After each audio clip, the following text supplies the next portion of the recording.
Hello ladies and gentlemen, this is the Terran Baseball with TGN, and today we're going to have a look at the final encounter in the Bastion of Twilight, Chogall, the Ogre Mage. Alright guys, here are the short facts for this encounter. It's one boss with ads. The encounter consists of basically two phases, and our 10 main raid setup was 2 tanks, 2 healers and 6 DPS. You can also try 3 healers and 5 DPS, but that will prolong the fight. But, well, if your healers are not that good, then perhaps 3 healers is the way to go, because this encounter will eat your healer's mana. Alright, GLHF, let's go! You start the fight by pulling Cho'gall down from his throne. We agreed to tank Cho'gall roughly in the middle of the room.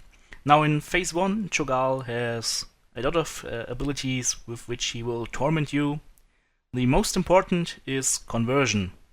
That will mind control 2 people, and you have to interrupt these players quickly.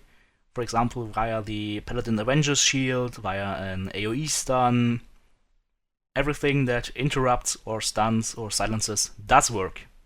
If you don't interrupt the players, they will give Chogall a nice little buff that will increase the damage he does up to a point where he will basically one-shot your tank.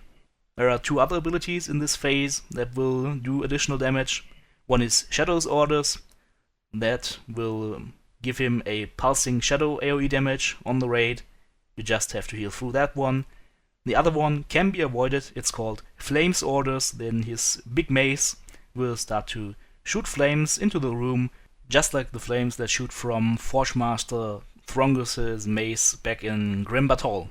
The 4th ability you have to watch out for is Summon Corrupting Adherent. That will summon an ad. You have to put it to the ad spot and kill it. And his final ability in this phase is Fester Blood. That will summon blood blobs from the dead adherents. The corrupting adherents have 3 abilities to watch out for. The first one is Depravity. That's a shadow AoE with 20 yards range, which will add corruption, more on that later. You have to interrupt this spell. Basically you have to assign 2 or 3 players to interrupt duty on this occasion. He also does a Corrupting Crash. That will spawn a void zone on the floor, and a shadow crash will be at this location, just like the good old General Vezak's encounter from Ulduar. That will do high damage and add corruption as well.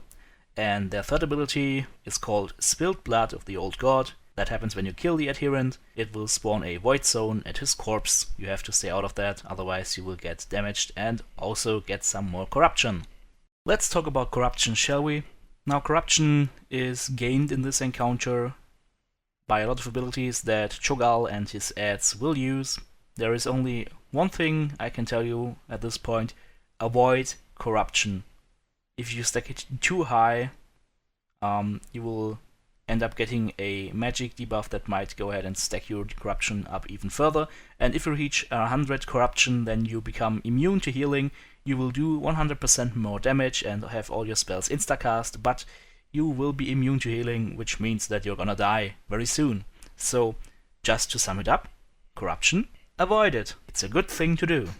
One thing I haven't talked about yet is the tank part of this encounter. You have 2 tanks. The tank that starts the fight will always have to tank the ads, because that's the way the timings in this encounter work. You always have to swap tanks when Chogall casts his Fury of Chogall ability. That will increase the damage done on the tanks, so at this point you always have to swap the tanks.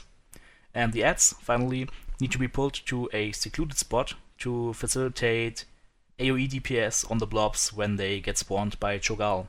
So you'll see in the video that I pull the adherents to the entrance of the room, and from there on our group goes ahead and AoEs them down. We used a Death Knight for slowing them, and then just go ahead, AoE DPS. You will need 2 or 3 AoE DPS in order to survive the final blob phases, where you have 3 to 4 adherents dead on the floor. The first blob phase can be done by 1 Death Knight alone, so keep that in mind in order to do some more damage on Chogall. As soon as Chogall hits 25%, he will enter phase 2. Now, do time it that you don't have an adherent spawning right at 25%, because then you have to kill Chogall and an adherent and the ads that he spawns in phase 2, which will be a raid wipe. So time it in a way that you either have the adherent off-tanked for a few seconds or kill it to be safe. Now in phase 2, Chogall will still go ahead and cast Fury. That's no problem, you just have to swap the tanks. Other than that, you have to watch out for his darkened creations that are tentacles that spawn on the ground in groups of 4. You can actually see where they will spawn. It's indicated by a kind of black mist on the floor. And you have to interrupt and stun them because they will cast a debilitating beam on your players that will deal damage, and it will reduce healing and damage done by 75%, so you have to kill these ASAP. You can also keep them in stun lock, you can also interrupt them, you can go ahead and hammer them, no problem, just keep them from casting and kill them as soon as possible. Do not, under any circumstance, DPS the boss as long as one darkened creation is alive. That is a serious risk, guys, so take down the ads before going to DPS the boss again. Alright guys, that's pretty much all there is to say about this encounter, so I'll leave the video running from here. This was actually our first kill from a week ago, so there were some minor imperfections in our play, but well, what the heck. Down is down and loot is loot. So, as always, please rate, comment and subscribe. Your feedback keeps us going.